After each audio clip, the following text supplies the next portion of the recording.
Friday night, east winds 5 to 10 knots.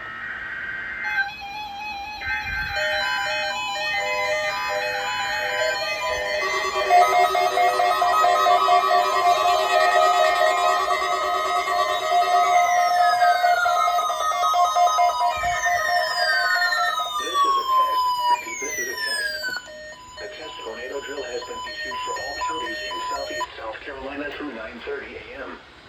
This drill is being conducted as part of Severe Weather and Flood Safety Week in the state of South Carolina.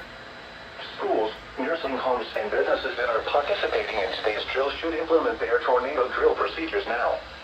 Again, this is a test tornado drill. No severe weather is occurring.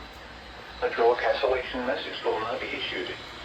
The National Weather Service and the South Carolina Emergency Management Division appreciate your participation in this year's tornado drill.